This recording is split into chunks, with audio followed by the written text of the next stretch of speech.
Bismillahirrahmanirrahim. Assalamu alaikum to everyone. Welcome to online class of Business Finance. Today we are conducting our 21st lecture. I am your instructor, Sayyida Ruchna. Class, in today's lecture, we are going to start a new topic, capital budgeting, where we are going to discuss about the concept of capital budgeting. What is the importance of capital budgeting? What is the importance of capital budgeting decisions? How these decisions are being made? And what are the different techniques that are used in capital budgeting, and we will discuss one by one those techniques, and based on the results of those techniques we make the capital budgeting decision. Let's start with the capital budgeting और investment decision. Capital budgeting का मतलब ये है कि capital तो वो amount है जो हमारी बिजनेस में हम उस अमाउंट को यूज करते हैं टू पे आवर डिफरेंट एक्सपेंसेस. हम उस अमाउंट को बिजनेस मनी को इन्वेस्ट करते हैं so to get the maximum return on investment. So capital तो वो अमाउंट है. Budgeting means to create a financial plan for spending that money, कि जो आपका बिजनेस का पैसा है उस पैसे को कहाँ पे इन्वेस्ट करना है, कहाँ पे स्पेंड करना है, उसके लिए आप एक प्लान क्रिएट करते हैं, एक डिसीजन मेकिंग करते हैं उस प्लान के अकॉर्डिंगली कि आपने पैसे को इन्वेस्ट कहाँ करना है ताकि आपको मैक्सिमम रिटर्न मिले. बेसिकली कैपिटल बजटिंग को ही हम इन्वेस्टमेंट डिसीजंस कहते हैं. इसको इन्वेस्टमेंट डिसीजंस भी कहते हैं, इसको कैपिटल बजटिंग भी कहते हैं, इसको कैपिटल एक्सपेंडिचर डिसीजंस भी कहते हैं, इसको प्लानिंग कैपिटल एक्सपेंडिचर भी कहते हैं. बट कॉमनली इसको हम कैपिटल बजटिंग कहते हैं, जिसमें हम ये डिसाइड करते हैं कि हमें अपने बिजनेस के पैसे को कहाँ पे इन्वेस्ट करना चाहिए. और कैपिटल बजटिंग जो होती है ये लॉन्ग टर्म नेचर के डिसीजंस होते हैं, ये लॉन्ग टर्म नेचर की इन्वेस्टमेंट्स होती हैं, लॉन्ग टर्म नेचर की स्पेंडिंग होती है. Investment decisions concern with the asset portfolio of the organisation, कि जहाँ पे आपने किन एसेट्स में किन प्रोजेक्ट्स के अंदर इन्वेस्ट करना है ताकि आप उससे मैक्सिमम रिटर्न ले सकें. These decisions revolve around the spending capital on assets that will yield the highest return for the company over a desired time. Investment decision needs to be find a balance between the short term and long term. But usually capital budgeting जो है ये long term nature के decisions होते हैं, long term nature के investment decisions होते हैं. Capital budgeting is a process of determining which real investment project should be accepted and given an allocation of funds from the firm. कौन से ऐसे projects हैं जिनके अंदर बिजनेस को इन्वेस्ट करना चाहिए और उनके अंदर फर्म जो है वो अपने फाइनेंसेस या अपने फंड्स को एलोकेट करे. और वो जो प्रोजेक्ट्स हैं, वो जो इन्वेस्टमेंट अपॉर्चुनिटीज हैं, वो फर्म को बेनिफिट देंगी in return in form of return. To evaluate the capital budgeting processes, their consistency with the goal of the shareholder wealth maximization is of utmost importance. Capital budgeting decisions इसलिए important है क्योंकि इसमें आप projects के अंदर जो investment projects होते हैं उसमें बिजनेस का पैसा लगाते हैं, शेयर होल्डर्स का पैसा लगाते हैं, और अल्टीमेट एम तो बिजनेस हर बिजनेस का यही है, प्रॉफिट मैक्सिमाइजेशन और wealth maximisation of shareholders, कि जो आपके शेयर होल्डर्स हैं उनकी वेल्थ मैक्सिमाइजेशन की जाए और बिजनेस इसी तरह आपका प्रॉफिटेबल होगा और इसी तरह सक्सेसफुल होगा जब आपका ultimate goal of the business is to be a consistence in achieving the shareholder wealth maximisation. Importance of capital budgeting, importance इसकी इसलिए है क्योंकि आपके बहुत ही heavy funds, huge amount of funds जो हैं वो आप इन्वेस्ट करते हैं, वो स्पेंड करते हैं आप इन्वेस्टमेंट प्रोजेक्ट्स के अंदर. सो फर्स्ट ऑफ ऑल इसकी इम्पोर्टेंस तो है commitments of the large amount of funds, क्योंकि आपने एक हैवी अमाउंट, एक ह्यूज अमाउंट इन्वेस्ट करनी होती है प्रोजेक्ट्स के अंदर, so to get the maximum return out of it. और सेकेंडली, क्योंकि ये अमाउंट इतनी बड़ी होती है कि ये अगर आपको सो प्रोजेक्ट की वैल्यूएशन करना और उसको प्रॉपर टेक्निक्स अप्लाई करके कि कितने टाइम में आपको रिटर्न मिलेगा और कितना रिटर्न मिलेगा, सो ये सारी टेक्निक्स आप इसीलिए अप्लाई करते हैं ताकि आप जो बेस्ट प्रोजेक्ट हो या बेस्ट इन्वेस्टमेंट अपॉर्चुनिटी हो, आप वहां पे इन्वेस्ट करें, क्योंकि आपका बिजनेस डिपेंडेंट होता है इन प्रोजेक्ट्स के ऊपर और इसके अंदर ह्यूज अमाउंट आपकी ह्यूज अमाउंट जो है वो आपने इन्वेस्ट करनी होती है। सो इसलिए डिपेंडेंट होता है आपका सारा बिजनेस इन प्रोजेक्ट्स की सक्सेस के ऊपर। Assessment of future events which are uncertain, and obviously जब भी आप इन्वेस्टमेंट करते हैं और इन्वेस्टमेंट जो है वो फ्यूचर के अंदर आपकी इन्वेस्टमेंट है और future is always uncertain in finance, so उन अनसर्टेनिटीज को, फ्यूचर की अनप्रिडिक्टेबिलिटीज को भी आपने माइंड में रख के ये डिसीजंस लेने होते हैं कि इन अनसर्टेन केसेस के अंदर आपको फिर क्या अल्टरनेटिव आपके पास है, सो टू प्रोटेक्ट योर इन्वेस्टमेंट, कि आपने जो इतना हैवी इन्वेस्टमेंट कर दी हुई है प्रोजेक्ट्स के अंदर, तो अगर कुछ अनसर्टेन इवेंट हो जाता है तो then what business will do in that particular scenario. Wrong forecasting may lead to the over or under investment of resources. अब अगर आप forecasting techniques आपकी ठीक नहीं है, आपने forecast सही नहीं किया कि आपकी जो इन्वेस्टमेंट है वो पे बैक कब करेगी, उसका ब्रेक इवन कब होगा, उसके बाद आप प्रॉफिट कब आपको मिलना शुरू होगा। सो फोरकास्टिंग में अगर आपके कोई फ्लॉज हैं, कोई लैप्सेस हैं और रॉन्ग फोरकास्टिंग है, तो उस केस के अंदर फिर आपकी जो फाइनेंसिंग है उस पर इफेक्ट होगा कि मे बी आप ओवर फाइनेंसिंग कर लें उस प्रोजेक्ट के अंदर या अंडर फाइनेंसिंग कर लें और बाद में फिर आपको शॉर्टेज ऑफ फंड्स फेस करना पड़े। सो इस तरह के इश्यूज जो हैं वो आ सकते हैं। सो आपको प्रॉपर टेक्निक्स, कितना आपको फाइनेंसेस रिक्वायर्ड है, उसकी प्रॉपर आपको फोरकास्टिंग करनी है और कितना आपने इन्वेस्ट करना है, कितने टाइम में, वन टाइम में इन्वेस्ट करना है या टाइम टू टाइम आपने उस प्रोजेक्ट के अंदर इन्वेस्ट करना है। तो ये सारी टेक्निकलिटीज जो हैं इनको प्रॉपर इवेल्युएट करके and then you make the capital budgeting decision. तो इस हिसाब से इसकी इम्पोर्टेंस और भी ज्यादा है। Capital budgeting ensures the selection of right sources of finance at the right time, कि आपने लॉन्ग टर्म में फाइनेंसिंग करनी है तो कितने टाइम में आपने कितनी फाइनेंसिंग करनी है। अब इस तरह भी कुछ प्रोजेक्ट ऐसे होते हैं कि वन टाइम आपने उसके अंदर इन्वेस्ट करना है, कुछ प्रोजेक्ट ऐसे होते हैं जिसके अंदर आपने टाइम टू टाइम इन्वेस्ट करना है। लाइक इट्स अगर आपके 10 साल का कोई प्रोजेक्ट है, कोई इन्वेस्टमेंट प्रोजेक्ट है, तो आप वन टाइम में आज कुछ इन्वेस्टमेंट करेंगे, फिर साल बाद उसके अंदर करेंगे, फिर दो। तो इस तरह अगर टाइम टू टाइम आप उसके अंदर इन्वेस्टमेंट कर रहे हैं तो उसके लिए आपके सोर्सेज ऑफ फंड्स क्या होंगे, whether you are relying on debt और या इक्विटी पे रिलाई कर रहे हैं, तो उसमें आपके फाइनेंसिंग डिसीजंस भी काउंट होते हैं कि आपने किस तरह फाइनेंसिंग कर रहे हैं और राइट टाइम पे आपके राइट सोर्स ऑफ फाइनेंसेस होने चाहिए कि आपको अगर फंड्स रिक्वायर हैं और आपके उस टाइम आपके पास फाइनेंसिंग अपॉर्चुनिटीज नहीं है तो आपको शॉर्टेज ऑफ फंड्स हो जाएगा और फिर आपकी इन्वेस्टमेंट जो है ऑब्वियसली फिर उसके ऊपर अफेक्ट होगा।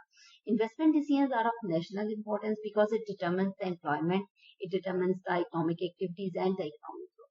ये एक नेशनल इंपॉर्टेंस इसलिए भी रखता है क्योंकि कोई भी जो लार्ज बिजनेसेस हैं वो जब इस तरह की इन्वेस्टमेंट अपॉर्चुनिटीज के अंदर इन्वेस्टमेंट स्टार्ट करते हैं तो ऑब्वियसली फिर उन प्रोजेक्ट्स के लिए उनको लेबर भी चाहिए होती है, उन प्रोजेक्ट्स के लिए उनको एम्प्लॉइज चाहिए होते हैं, तो इस तरह वो एम्प्लॉयमेंट के ऊपर ओवरऑल अफेक्ट कर रहे हैं। एडिशनली आपकी जो उस as a result of that investment project जो आपकी प्रोडक्शन होगी या जो आप सर्विसेज प्रोड्यूस कर रहे हैं तो उससे इकोनॉमिक एक्टिविटी जो है वो जनरेट होगी और अल्टीमेटली ये सारे जो एम्प्लॉयमेंट है या इकोनॉमिक एक्टिविटीज है ये अफेक्ट करते हैं नेशनल इकोनॉमिक ग्रोथ को, आपकी कंट्री की इकोनॉमिक ग्रोथ को अफेक्ट करते हैं। तो इसलिए इन्वेस्टमेंट डिसीजन जो है वो बहुत ही इंपॉर्टेंस रखते हैं। अगर हम किसी सिंगुलर बिजनेस की तरफ नहीं बल्कि एक इंडस्ट्री वाइज इन्वेस्टमेंट अपॉर्चुनिटीज को देखें, सो टेक्सटाइल इंडस्ट्री हो गई या आपकी ऑटोमोबाइल इंडस्ट्री होगी, तो इंडस्ट्री के अंदर इन्वेस्टमेंट हो रही होती है कि यहाँ पे वो इंडस्ट्री जो है वो एम्प्लॉयमेंट जनरेट कर रही होती है, कोई एक बिजनेस पर्टिकुलर बिजनेस नहीं होता। तो उस इंडस्ट्री के अंदर जितने भी बिजनेसेस हैं, जितने भी लोग काम कर रहे हैं उस इंडस्ट्री का पार्ट है, तो वो एम्प्लॉयमेंट जनरेट कर रहे हैं। तो इस तरह जो है ये नेशनल इंपॉर्टेंस भी रखता है इन्वेस्टमेंट डिसीजंस जो। कैपिटल बजटिंग के प्रोसेस में 6 स्टेप्स हैं जो कि बहुत ही इंपॉर्टेंस रखते हैं। Starting with the identification of profitable investment project. सबसे पहले तो बिजनेसेस जो होते हैं, जो इंडस्ट्रीज होती हैं, वो ये फाइंड आउट करने की कोशिश करती हैं कि आइडेंटिफाई करने की कोशिश करती हैं कि कहाँ पे इन्वेस्ट करना चाहिए, कौन से प्रॉफिटेबल इन्वेस्टमेंट प्रोजेक्ट्स। सो वो उनको आइडेंटिफाई करना सबसे पहला काम है कि आप उन अपॉर्चुनिटीज को आइडेंटिफाई करें और फिर आप उसके बारे में फिर प्लान करते हैं कि आपने यहाँ पे इन्वेस्टमेंट करनी है। Second step is to evaluate on the basis of the profitability, uncertainty or the risk. या आप फिर जब अपॉर्चुनिटी कोई आइडेंटिफाई हो जाती है तब आप उस अपॉर्चुनिटी को एवेलुएट करते हैं, ये देखने के लिए कि इस अपॉर्चुनिटी में कितना प्रॉफिट हो सकता है, इस अपॉर्चुनिटी में कोई रिस्क तो नहीं है, कौन कौन से फैक्टर्स इस प्रोजेक्ट को, इस इन्वेस्टमेंट अपॉर्चुनिटी को अफेक्ट कर रहे हैं, कोई अनसर्टन इवेंट की वजह से कुछ लॉस तो नहीं हो जाएगी। तो ये सारे डिफरेंट फैक्टर्स जो हैं वो उस अपॉर्चुनिटी को कितना अफेक्ट कर रहे हैं या उस अपॉर्चुनिटी से आपको कितना फायदा होगा, प्रॉफिट होगा, तो ये सारी इवेल्युएशन करनी है। थर्ड स्टेप में इस्टेब्लिशिंग प्रियोरिटीज। अब ऐसा भी नहीं होता कि सिर्फ एक कोई प्रोजेक्ट आइडेंटिफाई होगा, जहाँ मल्टीपल प्रोजेक्ट्स होते हैं, सो आपने उनके अंदर प्रियोरिटीज और बिजनेसेस के बाद बिजनेसेस के पास बहुत सारी investment opportunities time to time होती हैं। एक टाइम में मतलब साइमल्टेनियसली उनके पास बहुत सारी अपॉर्चुनिटीज होती हैं, तो दे हैव टू प्रायोरिटाइज कि कहाँ पे उनको पहले इन्वेस्ट करना है, किस अपॉर्चुनिटी के अंदर इन्वेस्ट अभी करना चाहिए, किसका 2 महीने बाद, 6 महीने बाद, साल बाद भी उसके अंदर इन्वेस्ट किया जा सकता है। सो कौन से प्लान ऐसे हैं जो कि इमीडिएट नेचर की प्रियोरिटीज रखते हैं और कौन से ऐसे हैं जिनको अगर थोड़े टाइम के बाद भी अगर हम इन्वेस्ट कर सके तो हम उसको बाद में भी अवेल कर सकते हैं। क्योंकि कुछ अपॉर्चुनिटीज ऐसी होती हैं जो कि जस्ट आपको इमीडिएटली ग्रैब करनी होती हैं, कुछ अपॉर्चुनिटीज ऐसी होती हैं जो कि एग्जिस्ट कर रही होती हैं मार्केट के अंदर और आप को उसके अंदर कोई जल्दी करने की जरूरत नहीं है कि आपने उसको अभी ग्रैब करके और उसको अवेल कर लेना है। सो डिपेंड करता है कि किस नेचर का वो इन्वेस्टमेंट प्रोजेक्ट है, और फिर आप अकॉर्डिंगली अपने फंड्स के, अपने बिजनेस के जो आपके पास फाइनेंसेस अवेलेबल हैं उन सबको देखते हुए, अपने बिजनेस की कंडीशन को देखते हुए, अपने रेवेन्यूज को देखते हुए फिर इन्वेस्टमेंट करते हैं और प्रायोरिटीज सेट करते हैं कि आपने कहाँ पे इन्वेस्ट करना है। Then fourth step, preparation of capital expenditure budget. Fourth step में जब आप प्रायोरिटी सेट कर लेते हैं, आप टारगेट कर लेते हैं कि आपने इस प्रोजेक्ट के अंदर इन्वेस्ट करना है, अब आप ये एस्टिमेट लगाएंगे कि इसमें कितना पैसा इन्वेस्ट करना है, कितना एक्सपेंडिचर लगेगा, कितना पैसा चाहिए इस प्रोजेक्ट के अंदर इन्वेस्ट करने के लिए।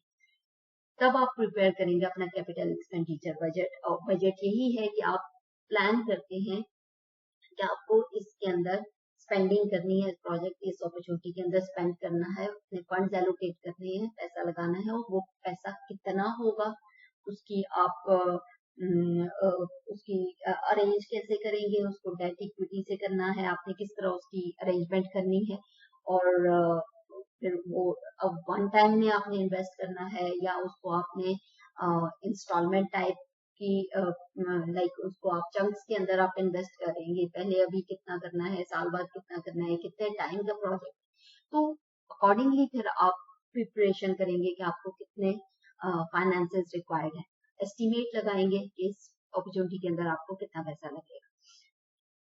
फिफ्थ स्टेप में implementing proposal and project execution, कि आपने उस पैसे को, अपने फंड्स को, अपने कैपिटल को इन्वेस्ट कर दिया, अपने जो प्लानिंग आपने की, सारी इवैल्यूएशन की, सारी फोरकास्टिंग करके आपने उसके अंदर इन्वेस्ट कर दिया प्रोजेक्ट की एग्जीक्यूशन, और 6 स्टेप में आप रिव्यू करेंगे अपनी प्रोजेक्ट की परफॉर्मेंस। अब मीनवाइल जो आपने इम्प्लीमेंट किया अपने प्रपोजल को और एग्जीक्यूट किया, उसके अंदर इन्वेस्टमेंट कर दी, अपने फंड एलोकेट कर दिया, अपना पैसा लगा दिया इन्वेस्टमेंट अपॉर्चुनिटीज के अंदर, फिर उसके बाद आप उसकी प्रोग्रेस देखेंगे। एट लास्ट आप उसको रिव्यू करेंगे, आप ये देखेंगे कि आपकी क्या परफॉर्मेंस रही है, आपको रिटर्न कब तक आएगा। इनिशियली तो हर प्रोजेक्ट के अंदर आपको इन्वेस्टमेंट, आपका कैश आउटफ्लो होता है, कितने टाइम बाद आपका कैश इनफ्लो होना स्टार्ट हो जाएगा, किस टाइम पे आपका ब्रेक इवन होगा, और फिर उसके बाद आपके जो प्रॉफिट होगा वो आपको कितने टाइम के बाद होगा। तो ये सारे 6 स्टेप्स के प्रोसेसेस हैं कैपिटल बजटिंग के। Now we are going to start methods of capital budgeting, या जिनको आप कहते हैं कि टेक्निक्स ऑफ कैपिटल बजटिंग। अब इसको हम सेग्रीगेट करते हैं based on the time adjustment.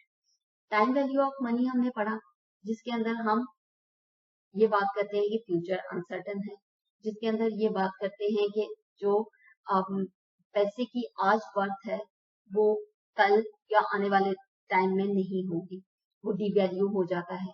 और उसका रीजन ये है कि आप अगर पैसे को आज इन्वेस्ट करते हैं तो आप उसके ऊपर रिटर्न अर्न करते हैं।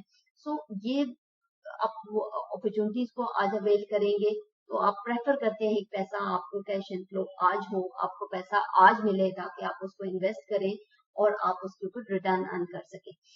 सो कैपिटल बजटिंग टेक्निक्स को हम डिवाइड करते हैं इनटू 2 ग्रुप्स। फर्स्ट वन है ट्रेडिशनल मेथड्स, या हम इनको नॉन टाइम एडजस्टेड मेथड भी कह सकते हैं, कि इसके अंदर टाइम वैल्यू ऑफ मनी का कॉन्सेप्ट नहीं है। इसके अंदर हमारे पास टेक्निक है पे बैक पीरियड।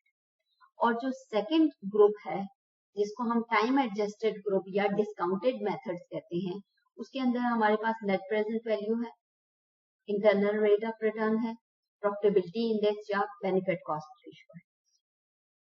तो ये 4 टेक्निक्स जो हैं ये वन बाय वन हमने स्टडी करनी है। इनको with the help of illustration इनको सॉल्व करना है और ये देखना है कि ये टेक्निक्स क्या हैं और किस तरह हम इनको अप्लाई कर सकते हैं और किस तरह इनकी हेल्प से हम किसी भी प्रोजेक्ट की सिलेक्शन कर सकते हैं या उसको एक्सेप्ट करना या रिजेक्ट करना हम कर सकते हैं। तो फर्स्ट ग्रुप हमारे पास है ट्रेडिशनल मेथड्स का, जिसके अंदर पे बैक पीरियड है और ये नॉन टाइम एडजस्टेड मेथड है, इसके अंदर टाइम वैल्यू ऑफ मनी का कॉन्सेप्ट नहीं है। और जो सेकंड ग्रुप है उसके अंदर है टाइम एडजस्टेड मेथड्स हैं, लाइक इनके फॉर्मूला जो हैं वो टाइम एडजस्टेड या डिस्काउंटेड मेथड्स इनके अंदर अप्लाई होता है, और net present value, internal rate of return और profitability. Starting with the payback period. Payback period एक ट्रेडिशनल मेथड है और जैसा कि इसके नाम से ही आइडिया हो रहा है कि आज जो हम इन्वेस्टमेंट कर रहे हैं, जो पैसा लगा रहे हैं, वो पे बैक कब होगा, कब उसका रिटर्न हमें मिलेगा। मीन्स कि अगर हम 50,000 आज इन्वेस्ट करते हैं तो वो 50,000 कितने टाइम तक हमें वापस मिलेगा, हमने वो टाइम पीरियड फाइंड आउट करना है, पे बैक पीरियड फाइंड आउट करना है कि कितने टाइम में वो मिलेगा, वो मंथ्स के अंदर है, वो ईयर्स के अंदर है। तो हम उस टाइम पीरियड को फाइंड आउट करेंगे इस मेथड के थ्रू। Number of years required to recover the initial investment, इसको हम कहते हैं पे बैक पीरियड, कि कितने ईयर्स या कितना टाइम पीरियड लगेगा हमने जो आज इनिशियल इन्वेस्टमेंट की है उसको रिकवर करने में या उसको वापस लेने में। With the help of annual cash flows generated by the project, payback period is the cash outlays, और या इसको हम इनिशियल इन्वेस्टमेंट कहते हैं, divided by annual cash flows, कि जो हमारे एनुअल कैश फ्लोज होंगे वो। अब फॉर एग्जांपल हमारे पास एक प्रोजेक्ट है, for example project requires initial investment of 40,000। एक प्रोजेक्ट है जिसकी इनिशियल इन्वेस्टमेंट जो चाहिए है उस प्रोजेक्ट के लिए वो 40,000 है, and it will generate an annual cash inflows of 10,000 for 6 years।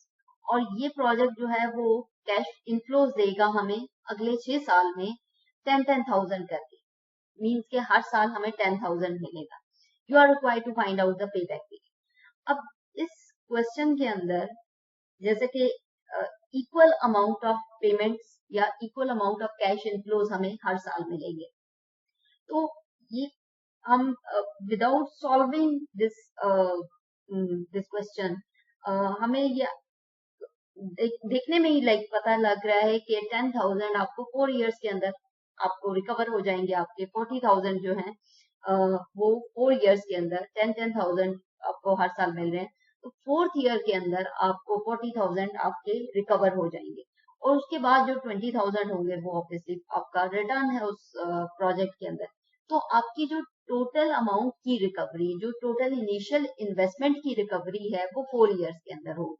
तो अगर तो इक्वल अमाउंट ऑफ पेमेंट्स हो तो फिर तो आपको ऐसा जो कैश आउटलेस या इनिशियल इन्वेस्टमेंट है आपकी वो आपकी 40,000 होगी, और जो एनुअल कैश फ्लो जो आपको मिल रहा है वो 10,000 है। 10,000 4 आर 40,000, तो आपको 4th year के अंदर रिकवरी हो जाएगी। इस तरह का हो तो फिर तो आप इस फॉर्मूला को इजीली आप यूज करके और आपको अपना पे बैक पीरियड आप फाइंड आउट कर सकते हैं। लेकिन अगर ऐसा प्रोजेक्ट हो जहां पे आपकी इनिशियल इन्वेस्टमेंट हो लेकिन आपके जो कैश इनफ्लोज हैं वो वेरिएबल अमाउंट्स हो, वो सेम इक्वल अमाउंट्स ना हो, सो उस केस के अंदर फिर हम इसको किस तरह फाइंड आउट करते हैं। नेक्स्ट इलिस्ट्रेशन के अंदर हम उसको देखते हैं कि आपकी जो ऐसी वैल्यूज, ऐसी पेमेंट्स जो कि इक्वल नहीं है तो वो कितने टाइम पीरियड के अंदर हम रिकवर करते हैं, उसको हम नेक्स्ट क्वेश्चन के अंदर उसको सॉल्व करते हैं। For example, this is a proposed project data. Julie Miller is evaluating a new project for her firm, Basket Wonders. She has determined that the after-tax cash flows for the project will be 10,000, 12,000, 15,000, 10,000 and 7,000 respectively for each of the year 1 through 5, and the initial cash outlay will be 40,000. अब यहाँ पे इस particular question के अंदर project investment के अंदर आपकी initial cash outlay या इनिशियल इन्वेस्टमेंट जो आपने की वो 40,000 है, और इसका रिकवरी जो है वो इस तरह है कि जो कैश इनफ्लोज है पहले साल आपको 10,000 मिलेगा, दूसरे साल आपको 12,000 मिलेगा, तीसरे साल आपको 15,000, फिर 10,000 और फिर 7,000। सो हर साल की जो अमाउंट है वो वेरी कर रही है, लाइक अनलाइक प्रीवियस जो क्वेश्चन था उसके अंदर वो सेम इक्वल अमाउंट थी। अब यहाँ पे वेरी कर रही है तो इसको हम कैसे सॉल्व करेंगे। तो पहले तो हम इसकी एक टाइमलाइन बना लेते हैं। अब क्योंकि प्रेजेंट के अंदर आज हमने जो इन्वेस्टमेंट की वो 40K है, $40,000 हमने आज इन्वेस्ट किया। फर्स्ट ईयर में आपको $10,000 मिला, सेकेंड ईयर में $12,000, थर्ड ईयर में $15,000, फोर्थ ईयर में $10,000 एंड फिफ्थ ईयर में $7,000। सो एक तो हमने ये टाइमलाइन ड्रॉ की। Payback period is the period of time required for cumulative expected cash flows from an investment project to equal the initial cash outflows.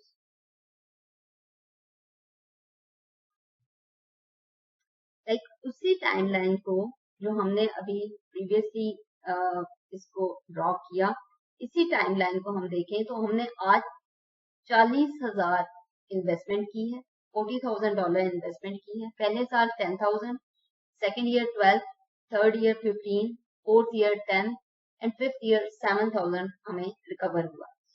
अब पहले साल तो 10K है जो $10,000, सेकेंड ईयर क्या होगा, जो 10,000 पहले साल मिला और सेकेंड ईयर का 12 मिला के 22,000 तक हमें वापस मिल जाएगा। सेकेंड ईयर के एंड तक हमें $22,000 वापस मिल जाएगा।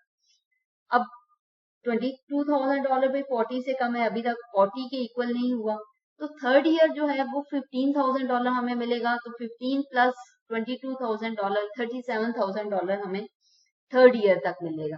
अब $37,000 भी 40,000 से कम है, अभी तक हमारा ब्रेक इवन नहीं हुआ। जो आज हमने $40,000 की इन्वेस्टमेंट की है वो अभी हमें रिकवर थर्ड ईयर तक भी नहीं हुआ। कितना डिफरेंस है? $3 का डिफरेंस, $3,000 का डिफरेंस है।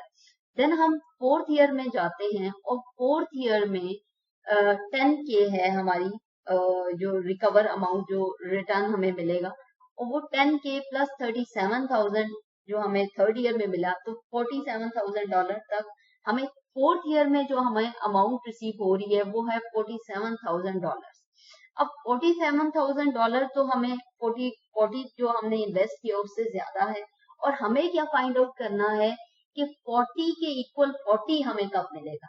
अब मीन के थर्ड ईयर और फोर्थ ईयर के दरमियान वो टाइम पीरियड है जिसके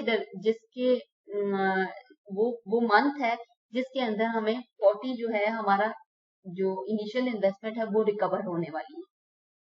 वो थर्ड ईयर भी नहीं है और वो फोर्थ ईयर भी नहीं है, वो इन दोनों के बीच में कोई टाइम फ्रेम है जो हमें हमारा 40 के इक्वल अमाउंट रिटर्न रिकवर करवा देगा। हमने वो टाइम पीरियड फाइंड आउट करना है। अब वो फर्स्ट मंथ भी हो सकता है आफ्टर थर्ड ईयर, वो फोर्थ भी हो, second month, third month, fourth month, like 12 month के अंदर कोई भी टाइम कोई भी मंथ हो सकता है जिसके अंदर हमारा $40,000 जो है वो हमें रिकवर होगा। तो हमने वो टाइम पीरियड फाइंड आउट करना है बेसिकली।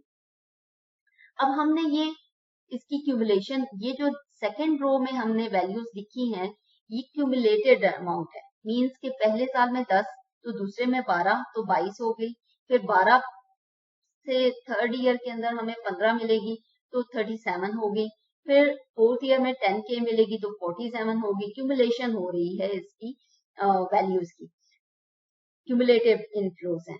अब पेबैक पीरियड हम किस तरह फाइंड आउट करेंगे इसका? जब आपके कैश इनफ्लोज जो हैं वो वेरिएबल कैश इनफ्लोज हों, मींस के डिफरेंट अमाउंट्स आपको हर साल मिल रही हों, तो उसके लिए फिर पेबैक पीरियड का ये फॉर्मूला हम अप्लाई करते हैं और इसके अकॉर्डिंग इसकी कैलकुलेशन करते हैं। बेसिकली हमने फाइंड आउट ये करना है कि जो 40,000 हम आज इन्वेस्ट कर रहे हैं वो 40,000 किस टाइम पीरियड तक रिकवर होगा, वो कौन सा टाइम पीरियड है जिसमें वो रिकवर होगा।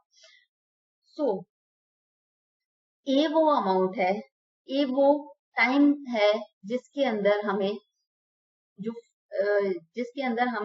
40 के करीब तरीन अमाउंट जो हमें 40 से कम होगी लेकिन 40 के करीब तरीन होगी। सो वो टाइम पीरियड जो हमें 40 से कम अमाउंट क्यूमुलेटेड अमाउंट दे रहा है लेकिन 40 से कम है, 40 कंप्लीट नहीं है, हमें तो वो टाइम पीरियड फाइंड आउट करना है ना कि जो एग्जैक्ट हमें $40,000 दे। तो $37,000 जो 40 से कम है और 40 से करीब तरीन है, और वो किस साल में हमें मिल रहा है? वो थर्ड ईयर में मिल रहा है। तो ए वो ईयर नंबर है कि जो हमारी जो इनिशियल इन्वेस्टमेंट की करीब तरीन अमाउंट होगी लेकिन हमारी इनिशियल इन्वेस्टमेंट से कम अमाउंट होगी, उस साल को हम ए कहते हैं। प्लस बी क्या है? बी जो हमारी इनिशियल इन्वेस्टमेंट है, जो हमने आज पैसा इन्वेस्ट किया है वो बी है। 40,000 करेंगे तो 40,000 की वैल्यू जो है वो बी है, अगर 50 है तो 50, जो भी हमारी इनिशियल इन्वेस्टमेंट है, जितना पैसा हमने आज लगाया है वो वैल्यू, वो अमाउंट जो है वो बी है। अब सी क्या है? सी वो अमाउंट है कि जो अकॉर्डिंगली जो कोरस्पॉन्डिंगली ए के कोरस्पॉन्डिंग अमाउंट हमें मिल रही है, जो 40,000 से कम है बट 40,000 के करीब तरीन अमाउंट है, और वो है 37,000 37K, और वो 37 हम सी के वैल्यू जो है वो यहाँ पे एंटर करेंगे। अब डी क्या है? डी वो अमाउंट है कि जिसको 37 में एड अप करेंगे तो तब जाके हमारी 40 या 40 से जो ऊपर की अमाउंट है वो बनेगी। सो 37 के अंदर हम 10,000 फर्दर क्यूमुलेटिवली ऐड करेंगे तो तब जाके 47,000 बनेगा, और वो 10K जो है वो 4th ईयर के अंदर है, और वो 10 अमाउंट जो है $10,000 की जो अमाउंट है वो डी कहलाएगी। सो इस तरह आपको एक टाइमलाइन ड्रॉ करनी है। जब भी आपने पेबैक पीरियड का जो भी क्वेश्चन होगा, जो भी इन्वेस्टमेंट अपॉर्चुनिटी आपको ऐसे प्रोजेक्ट जहां पे आपने पेबैक पीरियड फाइंड आउट करना होगा, तो आपने एक टाइमलाइन ड्रॉ करें और फिर आप इस फॉर्मूला को आपने याद रखना है और अकॉर्डिंगली इसका सोल्यूशन आपने करना है। अब जो ए है वो हमने बात की थी कि वो 3rd ईयर के अंदर के जिसमें हमारी 40,000 की नियर बाय जो वैल्यू थी और बट 40 से कम थी, वो ईयर जो है वो हम लेंगे and that value is 3rd year. और 40 जो है वो हमारी बी जो है वो हमारी इनिशियल इन्वेस्टमेंट की वैल्यू है, सो इट इज 40 के मीन्स के $40,000। और 37 वो वैल्यू है जो कि करस्पॉन्डिंगली 3rd ईयर के करस्पॉन्डिंग जो वैल्यू थी, जो अमाउंट थी, जो लेस देन 40,000 थी, हम वो वैल्यू जो होगी वो सी होगी। एंड डी क्या है कि उस जो जो 40,000 से कम की अमाउंट थी उसके अंदर कितनी और अमाउंट हमें कैश इनफ्लो नेक्स्ट ईयर मिलेगा कि जिसको ऐड करके फिर हमारी 40 या 40 से अबव की अमाउंट बनती है। सो 10,000 वो अमाउंट है जो 37 के अंदर ऐड होके 47 बनाएगी। सो डी वैल्यू वो वैल्यू है जो कि 4th ईयर के अंदर वो अमाउंट है। अब इस पूरे फॉर्मूला के अंदर एक वैल्यू ऐसी है जो कि ईयर को डिनोट कर रही है या ईयर को रिप्रेजेंट कर रही है, वो ए की वैल्यू है। बाकी तीनों वैल्यूज बी, सी और डी जो है वो वैल्यूज को, वो अमाउंट्स को रिप्रेजेंट कर रही है। तो इसको जब हम सॉल्व करेंगे तो हमारा आंसर जो होगा वो 3.3 ईयर्स है। मींस के 3rd ईयर के बाद, 3rd ईयर तक तो हमारा 40,000 रिकवर नहीं हो रहा था, 37,000 हमें रिकवर हुआ। फर्दर 40 हमें आफ्टर 3 मंथ्स, सो 3.3 ईयर्स तक हमें ये रिकवरी होगी, और ये एग्जैक्ट टाइम पीरियड है for recovering our initial cash outlay. जो हमारा इनिशियल कैश आउटले था $40,000 का, वो हमें 3rd ईयर के 3rd मंथ तक रिकवर हो जाएगा। और इस तरह हम फाइंड आउट करते हैं पे बैक पीरियड। फर्दर हम इसको एक और टाइमलाइन ड्रॉ करते हैं ये समझने के लिए कि हमने पहले बात की थी कि हमने आज इन्वेस्ट किया 40,000, फर्स्ट ईयर हमें 10,000 मिला, second year 12,000, third year 15, then 10, then 7,000। So 5 साल का ये प्रोजेक्ट था और वेरिएबल रिटर्न थे हमारे, कैश इनफ्लोज थे हमारे इन 5 साल के लिए। अब जब हमने 40,000 आज इन्वेस्ट किया तो पहले साल हमें 10,000 मिला, तो रिमेनिंग कितना हो गया 30,000 हमें फर्दर रिकवर कराना है। सो पहले साल के एंड में हमें 10,000 मिला, तो बाकी हमारा 30 फर्दर रह गया, रिमेनिंग अमाउंट रह गई रिकवरी के लिए। फिर सेकेंड ईयर हमें 12,000 मिला, तो अब हमारी रिकवरी की अमाउंट कितनी है 18,000 पर रिमेनिंग जो है वो हमने रिकवर करानी है। अब थर्ड ईयर हमें और 15,000 मिला, तो अब हमें रिकवरी कितनी करवानी है 3,000 हमारा अभी भी स्टिल रहता है, क्योंकि हमने ये प्रीवियस टाइमलाइन में देखा था 37,000 बनता था। तो यहाँ पे 3,000 फर्दर हमारा अभी रिकवर होना है। अब इस 3,000 के अंदर आपने 4th ईयर के अंदर 10,000 आपने और रिकवर करा लिया, तो अब ये जो यहाँ पे ये माइनस के साथ वैल्यूज है, मींस के अभी ये इनकी रिकवरी रहती है। लेकिन 4th ईयर में क्या हुआ कि अब आपकी रिकवरी खत्म हो गई और आपको रिटर्न आना शुरू हो गया। मींस के 4th ईयर 3.3 ईयर्स के बाद आपका जो ब्रेक इवन था वो हो गया, जितना आपने इन्वेस्ट किया था उतना आपने रिकवर कर लिया। उसके बाद ये आपके प्रॉफिट्स हैं जो कि 7,000 के और 14,000 के जो है ये आपने रिकवर किया 4th ईयर 3.3 ईयर्स के बाद। तो इसको आप इस तरह भी मेंशन कर सकते हैं, इस तरह भी इसको लिख सकते हैं that this is the 3rd year that जिसके अंदर के आपको नियर बाय आपकी जो इन्वेस्टमेंट थी उसके नियर बाय वैल्यूज जो है रिकवरी जो है वो हुई है, लेकिन अभी कंप्लीट रिकवरी नहीं हुई। सो थर्ड ईयर वो ईयर है, और कितनी अमाउंट अभी फर्दर और रहती थी, 3K रहती थी, और फर्दर फोर्थ ईयर के अंदर कितनी कैश इनफ्लो और आपको मिलने, 10K और मिले, और इसको 3.3 इयर्स के अंदर आपकी रिकवरी होगी। Take absolute value of the last negative cumulative cash flow value. अब यहाँ पे जैसे हमने 3K लिया था, तो ये लास्ट नेगेटिव कैश की एब्सोल्यूट वैल्यू थी, और उसके बाद फिर हमें पॉजिटिव कैश इनफ्लोज आने शुरू हो गए थे। तो ये वो वैल्यू है जो हमने यहाँ पे लिया है। सो ये अल्टरनेट वेज हैं to find out the payback period. पहले हमने डिस्कस किया था प्रीवियस स्लाइड में इस फॉर्मूला के through, that A plus B minus C over D, और इस टाइमलाइन के अकॉर्डिंगली। लेकिन अगर आप इस तरह इसको फाइंड आउट करना चाहें कि जहां पे आप टाइमलाइन ऐसे बताएं कि जो आपकी रिमेनिंग अमाउंट्स हैं हर साल के की कैश इनफ्लोज के बाद, तो उसके बाद आपको कैसे कैलकुलेशन कर सकते हैं, तो ये अल्टरनेट वेज हैं उसके पे बैक पीरियड फाइंड आउट करने के। पे back period acceptance criteria means कि आपको कैसे पता चलेगा कि आपको इसको एक्सेप्ट करना है या नहीं करना। The management of the basket founders has set a maximum payback period of 3.5 years for the project of this type। कि जो कंपनी थी उन्होंने ऑलरेडी पे बैक पीरियड सेट किया हुआ था कि 3.5 इयर्स तक हमें रिकवरी हो जानी चाहिए। लेकिन इस प्रोजेक्ट के अंदर क्या हुआ कि हमें 3.3 इयर्स तक रिकवरी हो रही है। $40,000 जो हमें रिकवर हो रहे हैं वो 3.3 इयर्स तक हो रहे हैं, which is less than 3.5 year जो उनका टारगेट था। तो ऑब्वियसली हम ऐसे प्रोजेक्ट को एक्सेप्ट करेंगे जहां पे फर्म को अपने इनिशियल इन्वेस्टमेंट है वो 3.3 में मिल रही है, रादर देन उनका जो गोल था 3.5 का उसके अंदर। सो उससे लेस है, तो ऑब्वियसली इसको एक्सेप्ट करेंगे। पे back period strengths and weaknesses क्या है, या इसके एडवांटेजेस या डिसएडवांटेजेस क्या है। स्ट्रेंथ्स इसकी ये हैं that it's easy to use and understandable. अब बहुत ही आसान है इसको कैलकुलेट करना, और आपको पता चल जाता है कि कितने टाइम पीरियड में आपकी रिकवरी हो जाएगी। Can be use as a measure of liquidity, कि जहां पे आप फिर अकॉर्डिंगली अपने जो फर्दर प्रोजेक्ट्स हैं कि आप उनके ऊपर डिसीजन मेकिंग कर सकते हैं कि अच्छा आपको पहले साल में इतना पैसा वापस मिल जाएगा, दूसरे साल में इतना मिल जाएगा, तीसरे साल में आपकी रिकवरी हो जाएगी, तो आपको उसको फर्दर भी इन्वेस्ट कर सकते हैं, और आपकी लिक्विडिटी के जो भी एक्सपेंसेस आपने पे करने हैं, आपने कोई इन्वेस्टमेंट करनी है शॉर्ट टर्म नेचर की या व्हाटएवर जो भी आपके लिक्विडिटी के इश्यूज हैं वो सॉर्ट आउट हो जाते हैं। Easier to forecast the short term than long term flows. जो आपके शॉर्ट टर्म नेचर के प्रोजेक्ट्स हैं उनके लिए तो बहुत ही इजी है, और फोरकास्टिंग, क्योंकि इसके अंदर फिर आपको टाइम वैल्यू ऑफ मनी का इतना